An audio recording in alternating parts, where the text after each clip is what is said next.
white people. Like.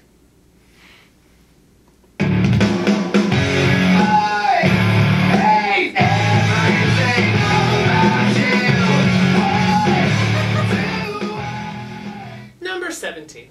Hating their parents. There's no denying that white people hate their parents. What is amazing is that as a white parent, there is nothing you can do to prevent this. If you are a strict parent who makes your child have a curfew, do homework, and not smoke weed, You can almost guarantee to have them scream at you, write poems about how much they hate you, or relate to songs by bands in Orange County in Florida. eventually. They forgive you and thank you for the tough upbringing, but still resent you because their high school experience wasn't a carbon copy of the OC or my so-called life. On the other hand, Unless you're one of those super cool, laid-back parents who let your kids go to parties and drink in the house and smoke pot with you. you're only delaying the hatred. That is because these kids end up doing something stupid with their lives. Like dropping out of university. Trying to become a painter. Or spending time in a Thai prison. At which point, they hate you for being too lax and not caring enough.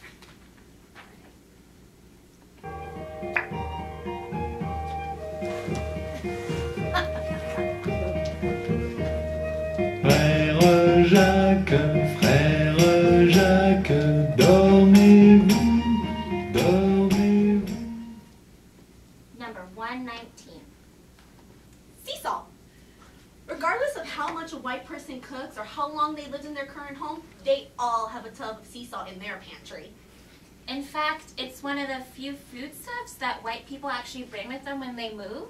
That is because sea salt is expensive. And while white people have money, they didn't get that way by spending $7 and throwing away $7 packages of salt. $7 packages of salt? When white people think of regular salt, they think of sodium and poor health. When white people think of sea salt, they think of France. France? So it's no surprise that this has become so popular. France? It is important to remember that you need to learn about other different types of expensive sea salts, so that way you can bitch about those later.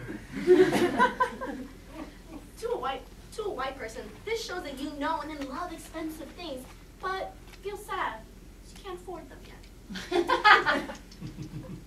France? We got 3 R's we're gonna talk about today. We gotta learn to reduce, reuse, recycle. Reduce, reuse, recycle. Reduce, reuse, recycle. Reduce, reuse, recycle. Well, if you go to the market. Number 76. Bottles of water. Water seems like a very simple concept. You turn on the tap, put glass underneath, and drink. Doesn't seem that simple for white people. On the whole, they're unable to put a cup under the tap and just drink. Up until this point, many white people have consumed their water in expensive bottles, like Fiji! Aquafina And Dasani! To this day, many white people still do it in this fashion, but it's important to be aware about the choice of your water can say a lot about who you are. Logically, you would assume that drinking the most expensive premium bottled water would be enough to show the world that you are too good for tap water. Well, you would have been right a few years ago. But lately, the cutting edge of white people have now been using sturdier, refillable bottles. But do not assume that this water is from the tap. Most white people need to filter their water before they put it in their bottles. This makes them feel good about using a refillable bottle. Note, it is recommended that you buy one of these bottles as soon as possible. It will give you precious leverage over any white person still using a plastic bottle.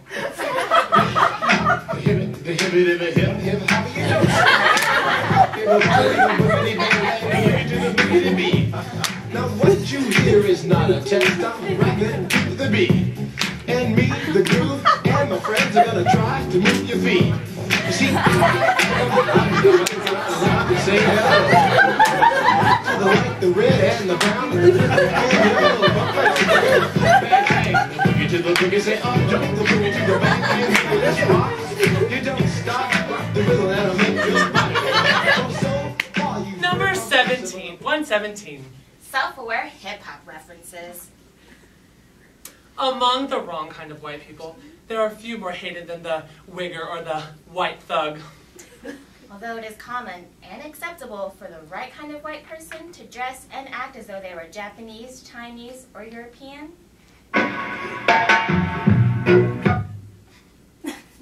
It is inappropriate for a white person to act like a rapper. This distaste caused a dilemma within the white community, whereas they wanted to profess their love for not only hip-hop, but also Being aware that they are white.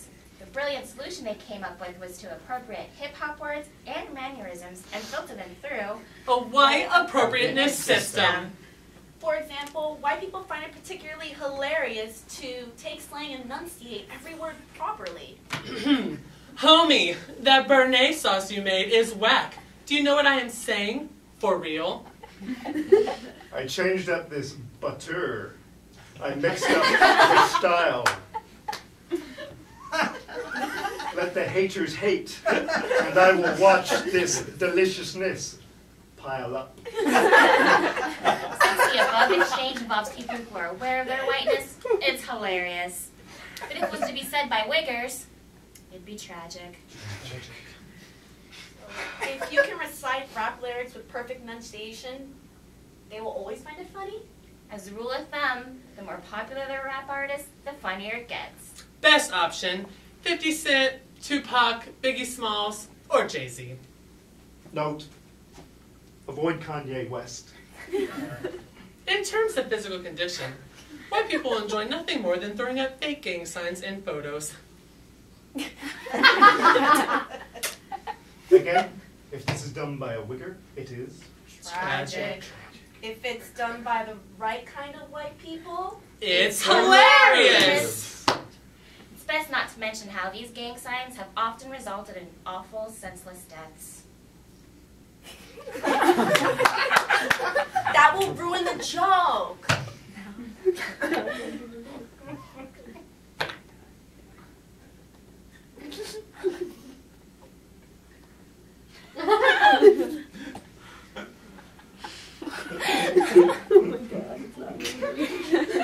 Alas, poor Yorick, I knew him well.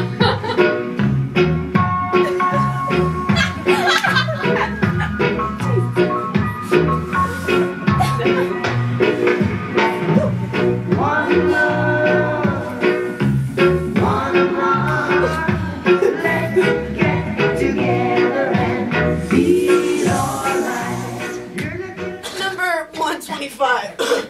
Bob Marley. During a white person's education, they will go through many phases, including, but not limited to, awkward, classic rock, being into a foreign country. But there is one phase that all white people must go through, and that is simply known as Bob Marley. Bob Marley. Depending on the coolness of the white person, this can happen anywhere between the 6th grade or their first year in college. So when white people want to take it to the next level, they combine Bob Marley. Bob Marley. a long weekend and some sort of notable outdoor location. The only acceptable reasons for declining participation is a commitment to a music festival. Or maybe you're going camping that weekend. Also, it's worth noting that when talking to white people about Bob Marley, you don't have to use his surname. This is because white people simply refer to him as Bob. Bob. Since so many people love Bob Bob Marley, Marley. Bob Marley. it's only fair for advanced white people to proclaim their love for him.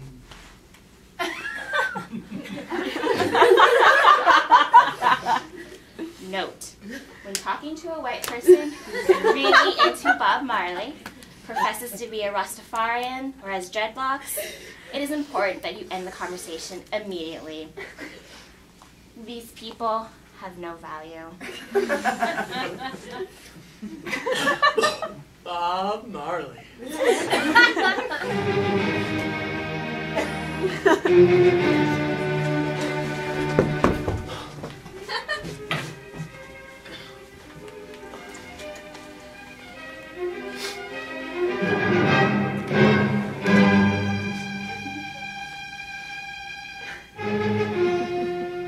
Number 108. Appearing to enjoy classical music. There are many industries that survive solely upon white guilt. England Classics, The SPCA, free-range chicken farms. the entire rubber bracelet market. But yet all pale in comparison to classical music, which has used white guilt in centuries more than relevance. Even though white people don't actually listen to classical music, they like to think that they're the type of people who would enjoy it. You can witness this firsthand by going to any classical performance at your local symphony. Where you literally see dozens of white couples who have paid upwards of $80 for the right to dress up, sit in a chair for hours, and read every word in the program. After the concert hall, white people immediately tell their friends how much they love the performance and how they plan to go more often. That is because white people see little to no value of going to classical music unless they can recognize other white people. When talking to a white person about classical music, it is essential that you tread very lightly. White people will become petrified to be exposed of only having a moderate understanding of classical music. When a white person encounters another white person who actually enjoys classical music, Exceptionally rare. this is to be the most traumatic experience someone could go through. Really? Beethoven's Fifth Symphony? That's your favorite? No, I don't mean I don't like that one. Are you sure it's not Pachelbel's canon? Yeah, I like that one.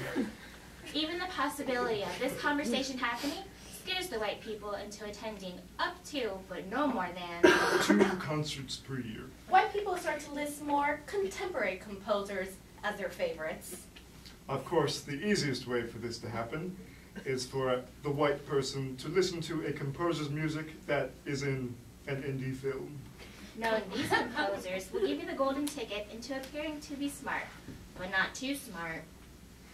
Note: never list composers such as Danny Elfman or John Williams as your favorite. Hating their parents. Bottles of water. Sea salt. Self-hip-hop preferences. Bob Marley. Appearing to enjoy classical music. Stuff. White. People. Like.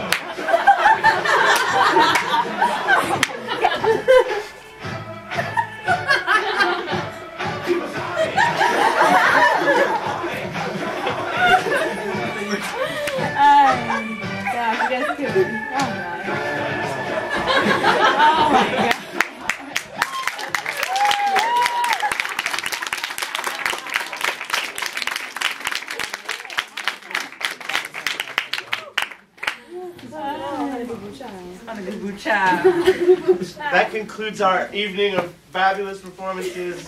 Stick around and tell everybody how awesome they were. Yay.